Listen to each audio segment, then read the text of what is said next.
May hadn't meant to take the back road. She was already 3 hours behind schedule, and her GPS had stopped working somewhere around a half-collapsed barn with a crooked rooster weather vane. She'd thought she could find a shortcut. Instead, she found fog. Thick, silver, and endless, it swallowed the forest road in slow gulps. She turned the heater up in her little blue car, eyes narrowed at the windshield, straining to see the narrow dirt path ahead. Trees pressed in close, tall, skeletal things with fingers instead of branches. The sun had long since vanished behind clouds like damp wool. Just keep going, she murmured to herself. There's a town eventually. But miles passed, and the road got worse. Mud slicked the tires. Shadows thickened. The only sound was the low growl of the engine and the occasional crack of a branch beneath her wheels. Her phone screen blinked uselessly, no signal, no map, just a black square reflecting her own tired face. And then, with a cough, the engine sputtered. Stopped. May sat there for a moment, stunned, as the silence crowded in. She turned the key again, nothing. Another try, just a click. Great, she whispered, then added under her breath, of course. The fog seemed to gather tighter around the car, pressing against the glass. A strange quiet buzzed in her ears, like the world was holding its breath. That's when she saw it. Just beyond the mist. A shape. A roof. A house. She blinked. Looked again. It stood just off the road, behind a crumbling stone fence, half hidden by trees. A small cottage, plain, wooden, leaning slightly like it was tired of standing upright. A golden-leafed oak tree towered beside it. And even though the house was ancient, forgotten, it had a warm porch light glowing like a waiting lantern. She hesitated. But the fog whispered. Go on. May stepped out of the car and was greeted by an almost eerie stillness. No wind stirred the branches. No birds called. Just the muffled crunch of her boots on damp leaves. Her breath fogged the air in little clouds as she made her way toward the fence. The stone wall was old, coated in thick moss and ivy. It barely came up to her waist, and a rusted iron gate stood ajar in the center, hanging loosely by one hinge. When she pushed it open, it didn't creak. It swung silently, as if it had been waiting for her to arrive. She paused at the threshold, glancing back. Her car had all but disappeared in the fog behind her. Only the faint glint of headlights marked its shape. May took a breath and stepped through the gate. The path to the house was lined with white stones, neatly arranged despite the overgrown grass. The porch light, small and yellow, flickered slightly but held steady. It illuminated a wooden door that bore no number, no knocker, just a tarnished brass handle and a keyhole that looked like it hadn't been used in years. Yet the door was unlocked. May pressed her palm to it, gently. It moved inward with a soft sigh, revealing a narrow hallway lit only by the moonlight slipping through clouded windows.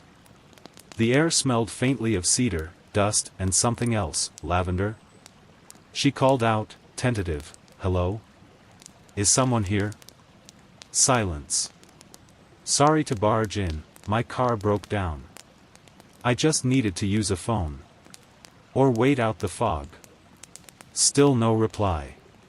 But something about the quiet didn't feel threatening. It felt, padded, like the kind of hush that lives in libraries or snow-covered woods. A soft kind of silence. She stepped inside and closed the door behind her. It latched with a quiet click. The floorboards didn't groan beneath her weight. Her footsteps barely made a sound. As she passed down the hallway, the shadows bent gently around her, not darkening, but embracing.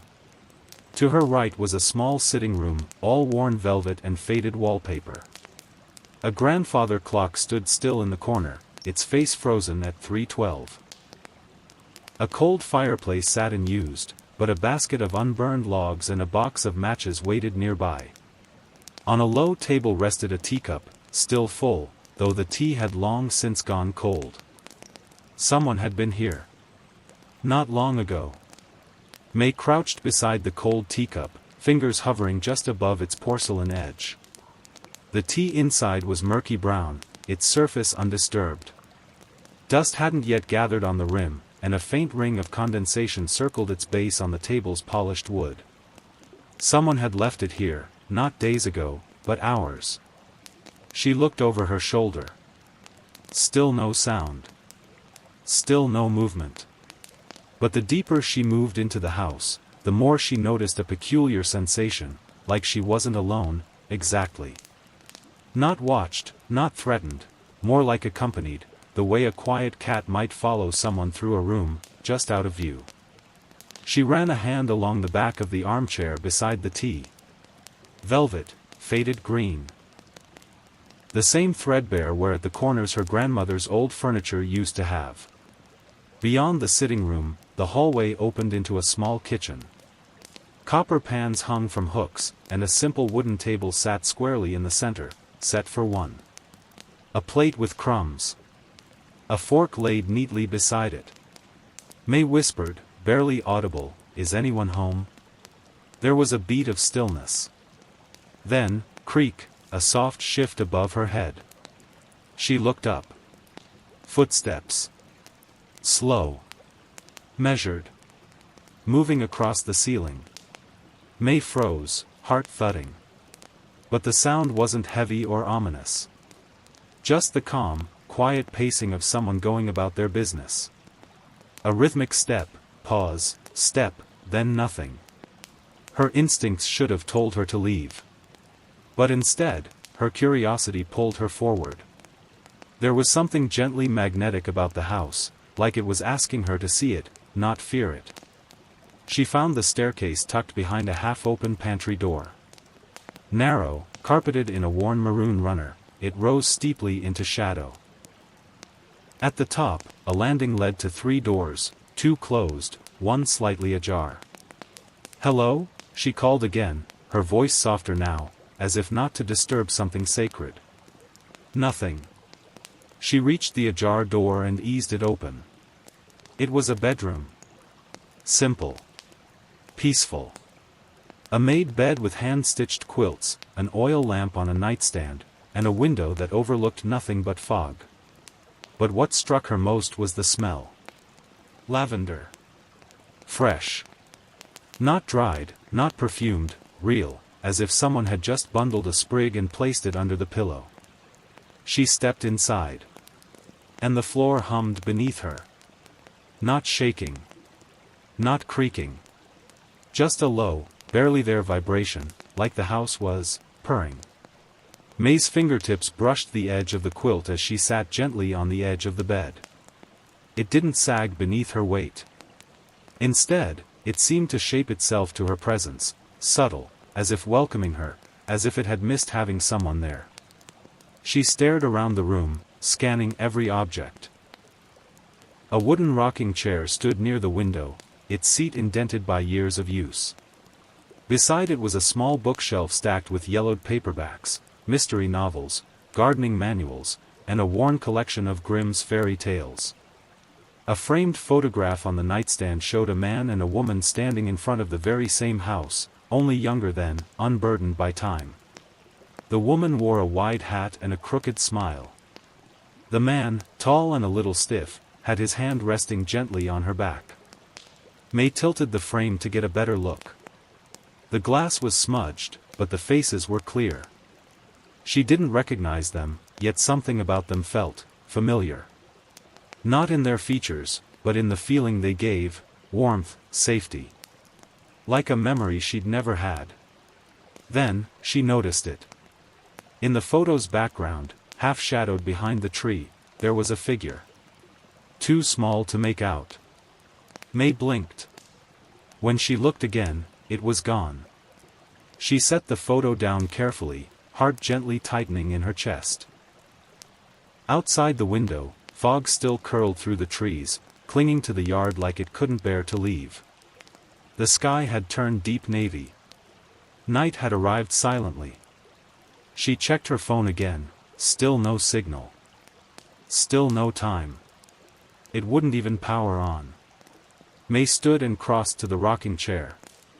She placed a hand on its back. That's when she saw it. Two shadows on the floor. Her own, long and bent from the lamplight behind her. And another. Just beside hers. Still. Unmoving. But clearly shaped like a person. May froze. Her breath hitched. Slowly, she turned her head, just a little, expecting to find someone behind her. Nothing. No one. Only the room. Quiet as before. She looked back to the floor. Only one shadow remained. The rocking chair creaked softly beneath her hand. May stepped back from the rocking chair, pulse fluttering under her skin. Her gaze darted around the room, trying to anchor herself in the ordinary, the folded quilt, the bookshelf, the steady moonlight. But her ears were tuning to something else, something not quite sound, not quite silence. It was coming from beneath the floorboards. A hum? No. A murmur. May crouched, lowering herself to her knees beside the bed. The floor was cool beneath her fingers. She leaned closer, pressing her ear to the planks. At first, she heard nothing. Then, faintly. Not yet, she's not ready. The voice was whispery, soft like wind through dry grass. Male, maybe. Or old. Or neither. It slipped through the wood in syllables too quiet to hold, but still, she understood them. Felt them. She jerked back, hand over her mouth. The room was utterly still again. The lamp on the nightstand flickered once, then steadied. The rocking chair no longer creaked. May stood slowly, eyes locked on the floor. She whispered, almost daring the silence to respond, "Who's not ready?" Silence. Then, from the hallway, a soft knock. 3 gentle taps. Not forceful. Not impatient. Tap, tap, tap. May moved to the door, unsure whether her legs carried her by will or instinct. She reached for the knob, heart hammering with both dread and a strange, inexplicable calm. She opened it. No one stood in the hallway. But there, on the floorboards just outside her door, lay a small object, a brass key. It glinted faintly in the moonlight pouring through a hallway window. She bent to pick it up. Warm. Worn smooth. There were initials engraved on it, LH. May turned it over in her palm, lips parted slightly. Her breath was slow now. Steady. She felt a pull, gentle, familiar, the way gravity feels when you've been lying still too long and the earth starts to remind you it's there. There was another door at the end of the hallway. One she hadn't tried yet. It had been closed, without a knob. Now, the key seemed to point that way. As if the house had been waiting. Not for anyone. But for her. May approached the end of the hallway, key clutched loosely in her hand. The door ahead was plain, its paint flaked with age, hinges rusted a deep red brown. Unlike the others, it had no handle, only a circular indentation at chest height. The sort of place a key might rest. As she reached it, something shifted in the air behind her. Not a sound exactly, but a change, like when the pressure in a room drops before a storm. She glanced over her shoulder. The hallway was empty. She turned back. The brass key slipped perfectly into the shallow indentation. Not into a lock, but as if she were placing it rather than inserting it. The moment her fingers left it, the door made a soft click. Then it opened, not outward, but inward, folding slowly and silently like a breath being drawn. Beyond was darkness. She hesitated at the threshold. The air in this room was cooler, carrying a faint scent of old paper, wax, and something else, something delicate and hard to name, like the memory of a lullaby. She stepped inside. The door closed behind her. The room bloomed to life. Soft, amber lights flickered to life in sconces mounted along paneled walls. Rows upon rows of books lined tall shelves, most of them leather-bound and embossed in gold. A heavy table sat in the center of the room, its surface covered in loose pages, scrolls, and bound journals. A single wingback chair faced away from her, turned toward a cold, bricked-over fireplace. May moved slowly, reverently. Her fingers brushed a thick book resting open on the table. The pages were filled with dates, notes, and sketches of the house's layout, yet it looked slightly different in each drawing. Hallways that weren't there. Rooms that had changed shape. Then, she heard it again. She remembers more each night. The voice was not in the room. It was around her. In the walls, perhaps. In the grain of the wood. May shivered. She reached for one of the journals, bound in red velvet, and opened it. Inside was her name. Written on the first page in delicate black ink, May Winslow. She stared, unmoving. And below it, the words. Return, return, return. Her breath caught. This wasn't a random place. This wasn't an accident. The house had known her name, before she spoke it. May stared at the ink. May Winslow. The penmanship was old-fashioned, arched loops, flourished descenders, the way handwriting looked in old letters from another century. But it wasn't aged. The ink was fresh, not even fully dry. She reached out and touched the page. It was warm. Her stomach tightened. She flipped to the next page. More writing. October 9th. She entered the gate tonight. Fog just as thick as last time. She still doesn't remember the oak tree's name. But she paused at the fence this time. She hesitated. That's new. May blinked. The page flipped in her hands like a breath of wind moved it.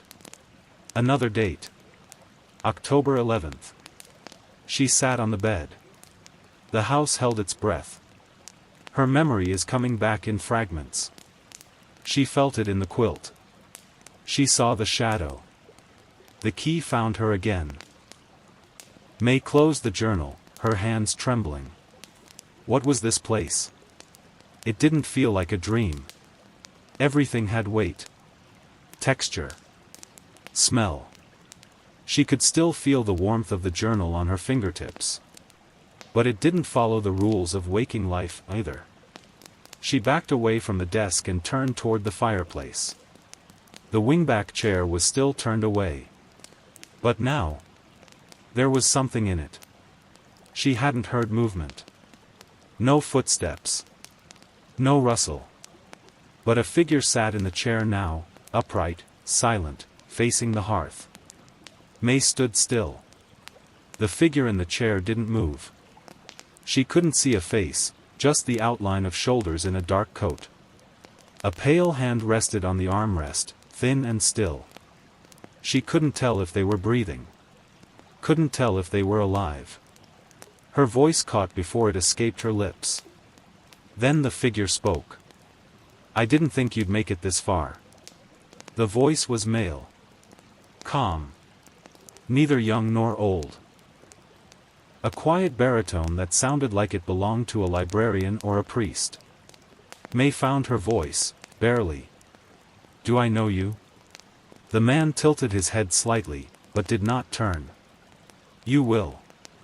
In time. She took a cautious step forward. What is this place? He didn't answer right away.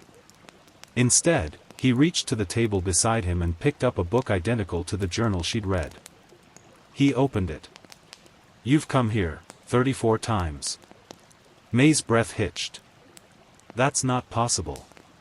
The house doesn't forget. His voice was kind, but it sent shivers down her spine. Even when you do. She stared at him. Why don't I remember? Because you chose not to. He turned the page and traced a finger down it. But something changed tonight. You came further than before. You stayed in the bedroom longer. You asked the house a question. May whispered, "What happens when I remember everything?" The man turned the book toward her. There, in bold letters, written across the final page. When she remembers, the house will open. The lights dimmed. A low hum vibrated through the floor again, stronger now, like the heartbeat of something waking. May clutched the journal, suddenly aware of the weight of the moment. Her memories, her dreams, her instincts, they were not separate things. They all led here. To this place. She turned to speak to the man again. But the chair was empty. No sound. No trace. Only a small card sat on the seat cushion. May stepped forward and picked it up. It was the same heavy paper as the journal pages. On it, in neat black ink, a message. Downstairs. Under the kitchen. Bring the red journal. The kitchen. The cellar door, she hadn't even seen one earlier. The house was changing. She stepped out of the study, the hallway darker now, the lamp at her bedroom door extinguished. Shadows felt closer. Not malicious, just aware. Watching. When she reached the kitchen again, the lights flickered. She scanned the room. Nothing seemed different at first. Then she noticed the floorboards in the corner, slightly uneven, lighter in color. She crossed to them and pulled. A square of wood lifted easily, revealing a short staircase descending into pitch-black dark. May hesitated only a moment, then descended. The journal pulsed with warmth in her hands. The air was colder down here, layered with the scent of stone and earth. As her eyes adjusted, she saw stone walls, lined with old shelves stacked with candles, books, and jars filled with, she wasn't sure. Dust floated like snow in the low light. She lit a lantern from the shelf and moved forward. At the far end of the cellar was a small red door. Unlike the rest of the house, it looked new, glossy, untouched by time. But it didn't have a handle, a keyhole, or even hinges. Just a small indent in the center, shaped like a palm. May stared. The journal in her hands pulsed once, then fell open to the final page. A sentence had appeared in new ink. Place your hand. The house will remember the rest. May exhaled and pressed her palm to the red door. A low rumble. A warmth rising from the stone beneath her. And then, click. The door swung open. Inside was nothing. Only stars. Not sky.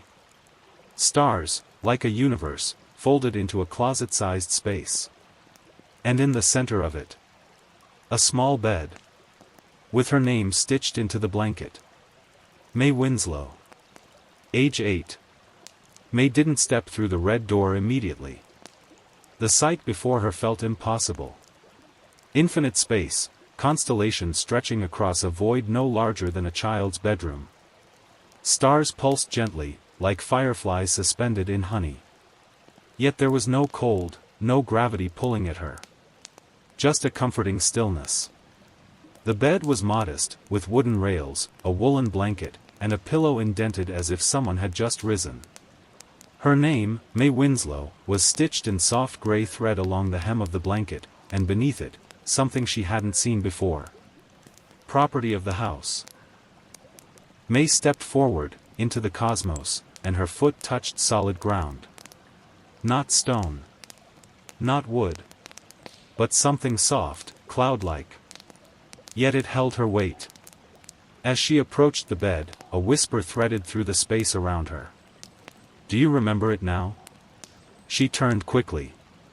The voice was neither male nor female. Gentle, but with weight. Like an echo from a deeper version of herself. A shape formed near the edge of the starlit void, a girl, small, maybe 8 years old, with pale skin and black hair tied in 2 messy braids. May stared. The girl stared back. Same nose. Same eyes. The girl was her. You left us, the child said softly. You locked it all away. May's breath stilled in her throat. I don't remember you. But I remember everything. The lights in the staroom dimmed. And the child smiled, sadly. You told the house to help you forget. But we're still here. Waiting. May staggered back from the bed, her eyes locked on the child version of herself. What do you mean I left? The younger May didn't answer right away.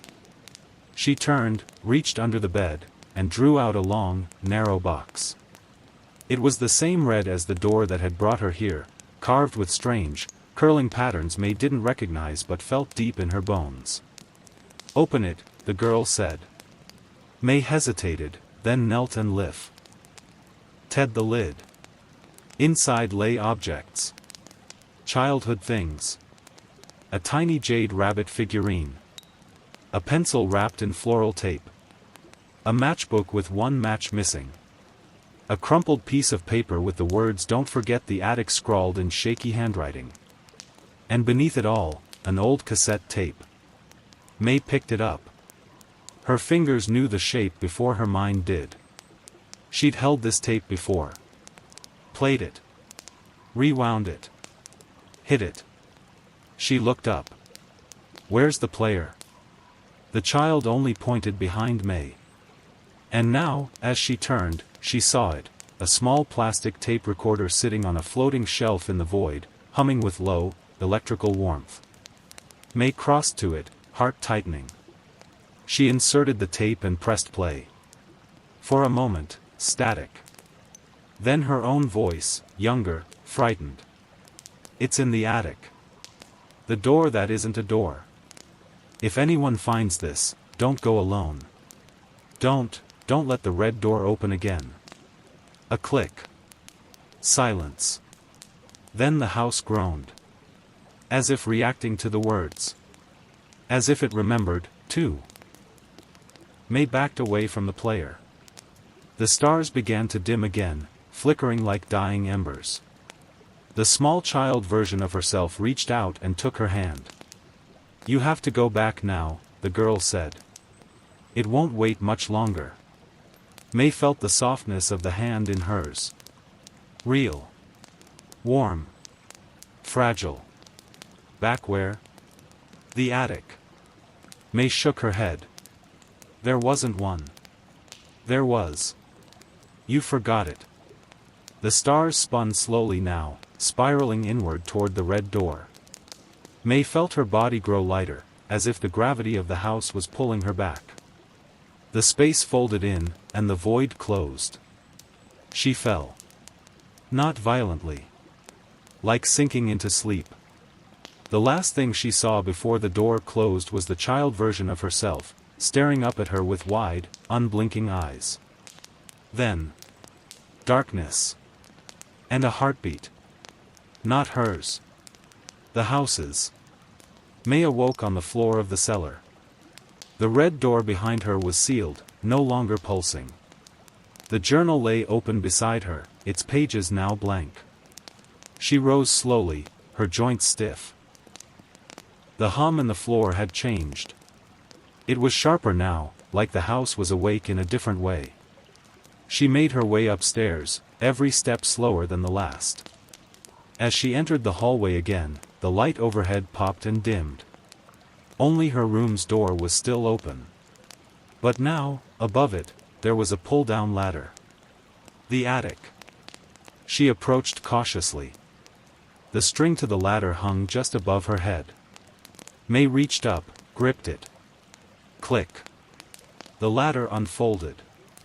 Above, darkness. May climbed. Each rung of the ladder creaked in protest. The attic space above smelled of cedar, paper, and faint mildew, like a forgotten library.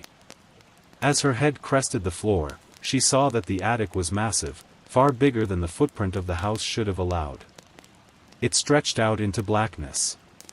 Boxes. Furniture. Mannequins draped in sheets. And at the far end, a door. No frame. No hinges. Just a door standing upright. May stepped fully into the attic.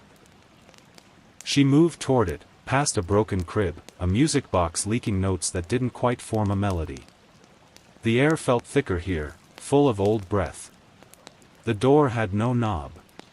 No seams. But it began to glow faintly as she approached. Her skin buzzed.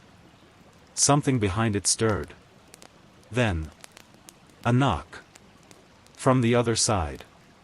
May stood before the door that had no knob. The knock came again, gentle, polite, like someone waiting to be let back into a place they once belonged. Her heart pounded. Behind her, the attic pulsed in quiet rhythm with the rest of the house. The air shimmered faintly, like the last warmth of a dying star. She placed her palm against the surface of the door. It felt alive. Beneath her hand, images bloomed, flickering memories from dreams she'd forgotten. A forest at dusk, her parents' voices shouting her name. A fire in a fireplace that roared too loudly, too hungrily. A doll with no face, sitting at the end of a bed that wasn't hers. And then, the house. But not as it was now. It was whole. Full of voices. Full of people. She remembered. The house had belonged to her family for generations. It was a sanctuary for the strange and the lost, where time bent and the forgotten waited. It had always called to her in sleep. Each time she returned, a little more of her memory eroded, until finally, she told the house to make her forget. She had locked it away inside herself. But the house never forgot. The door before her opened silently.